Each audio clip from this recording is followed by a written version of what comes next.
Chair,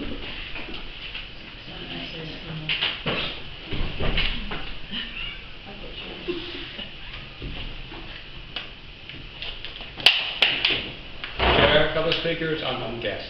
So, I'm a town planner, and over the years, my profession has achieved deliver better places in part, but in other cases, it has failed miserably. Today, our towns, our communities are facing big challenges. Can the planners rise to these challenges? That's what the speech seeks to answer that question. To provide a context, I'm going to provide a potted history of the achievements and the failures of the planning system over the years. I'm then going to set down the challenges we're facing today, and then I'm going to explain how the planners can rise to meet those challenges. So let's look back to the planning system in the UK as we know it was created in the aftermath of World War II. The challenges at that time were immense.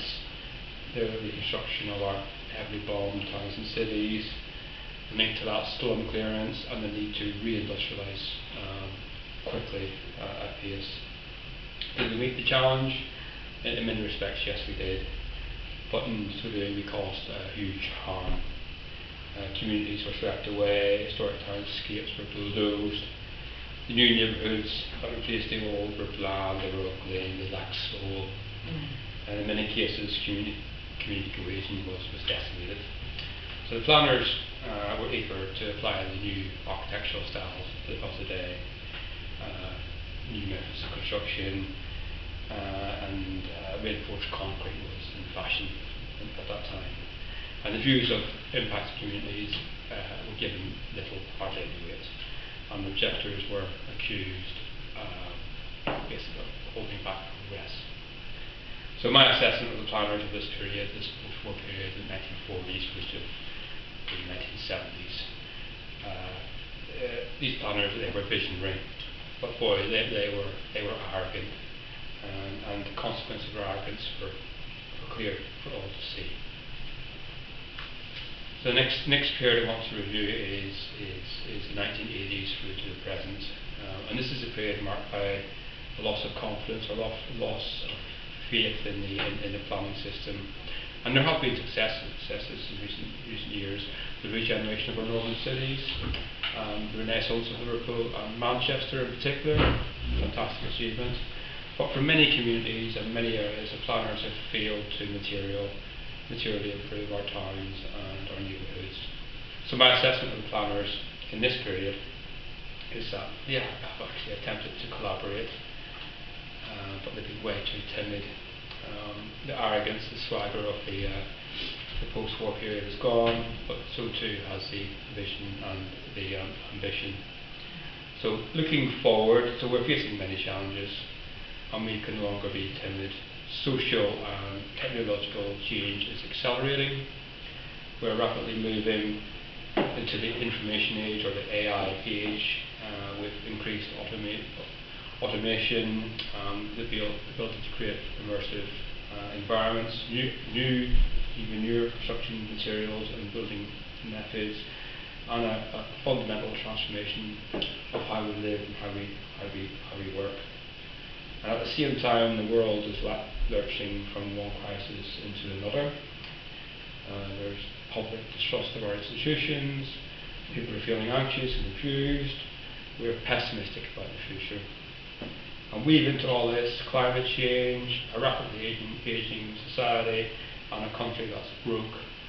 So our society is undergoing profound change, and this change is set to accelerate. That change is largely been driven by big tech. So the public is feeling disenfranchised, and this is dangerous. So it's at times like this that the government needs to step up and be able to offer a vision to improve our lives and to deliver on that vision. So what do the planners need to do? As a minimum, we need to offer solutions to our challenges, our aging society, increased levels of loneliness and anxiety, the mental health epidemic, climate change, and there's lots of others as well. But responding to these existing challenges is not enough. Planners need to anticipate the opportunities and threats ahead and offer a vision for a better future. In this new AI age, our towns are going to look and function differently. We're going to live differently. But we cannot be a slave to new technology. We need to be able to harness AI and automation to develop our towns in a way that the public actually desires. So we need to develop a vision to improve our towns in collaboration with the residents. This is fundamental. People are feeling a lack of agency, a lack of control. People need to buy into the vision for their area. So principles such as community well-being, pride in place, and a shared purpose need to be at the fore. So in conclusion, society is undergoing a profound technological and social change, and this change is transforming the way we live our lives, how we work, how we travel, how we interact with one another. We're living in a society where people are feeling increasingly bewildered. So planners need to engage with communities to create a vision for the future, a vision that can be enabled by this emerging tech, but a vision that's been designed around connection, belonging, and uplifting experiences. So we need to plan for a better future together, not least because we're all going to live in that future.